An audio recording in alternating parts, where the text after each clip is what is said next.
இப்போ இந்த full process நான் செட் பண்ணுறேன்ல, ஆமாம், இப்படி தான் மைக் பண்ணணும், இப்போ டோலக்ஸ் இப்படி தான் மைக் பண்ணணும், டேப் இப்படி தான் மைக் பண்ணணும், வாய்ஸ் இவ்வளோ தான் வைக்கணும், இது எல்லாமே நான் கற்றுக் கொடுத்துட்டேன். அதாவது என்னுடைய டீமுக்கு, என் அசிஸ்டன்ஸ்க்கு, என் டீமுக்கு. ஸோ பேக்ரவுண்ட் ஸ்கோர் இப்படி தான் சீன் அப்ரோச் பண்ண போகிறோன்ற போது, அடுத்த வாட்டி நான் போய் அங்கே மைக் பண்ண வேணாம்.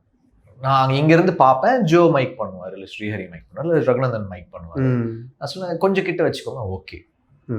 So they are also understanding the process of how I am working. Nice. And how I approach.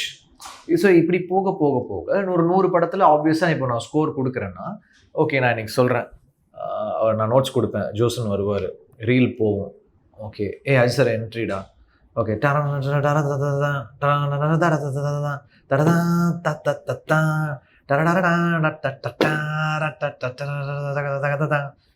எடுத்துப்பாங்க நோட்ஸு, வாய்ஸ் நோட் எடுத்துப்பாங்க, என்னை வீடியோ கேப்சர் பண்ணுவார்.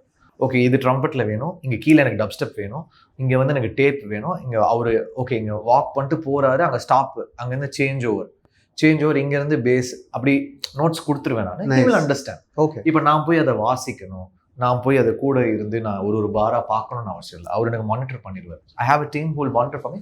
பட் அஃப்கோர்ஸ் காம்போசிஷன், என்ன இன்ஸ்ட்ருமெண்ட் வரணும், என்ன லேயர் வரணும், எல்லாமே நான் கொடுத்துருவேன்.